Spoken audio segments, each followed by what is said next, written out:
Le 24 octobre, depuis 1948, est dédié aux Nations Unies.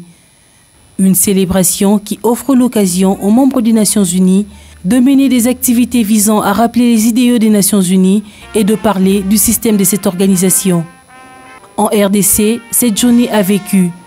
La communauté onusienne ainsi que des membres du gouvernement l'ont célébrée autour du thème « Unis dans l'action pour la RDC ».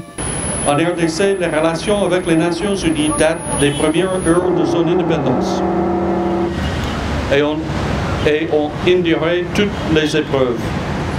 Même dans les moments les plus difficiles, les Nations Unies n'ont jamais donné le dos au Congo.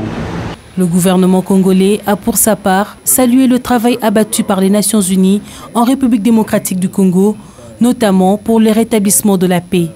La République démocratique du Congo saisit cette opportunité pour renouveler davantage sa confiance aux organes, fonds et agences des Nations Unies, ainsi qu'aux hommes de bonne volonté qui l'accompagnent dans la recherche de l'amélioration de la situation sécuritaire et sociale de sa population.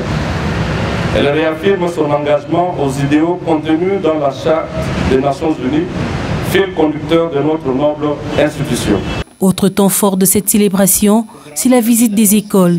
Les chefs d'agence et personnels des Nations Unies ont eu à échanger avec les élèves sur la mission de cette organisation RDC. Les élèves qui ont eux aussi un point de vue. Je suis fière de ça.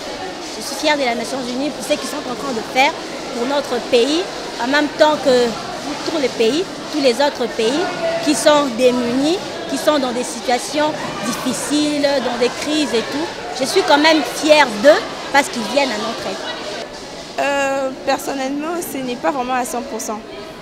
Puisqu'ils sont là, on les voit dans les boulevards, ils passent avec le char des combats, ils sont présents. Mais à l'Est, il y a la guerre. Ces armes-là, ils peuvent même servir d'aller combattre pour nous. La date du 24 novembre marque l'entrée en vigueur en 1945 de la Charte des Nations Unies.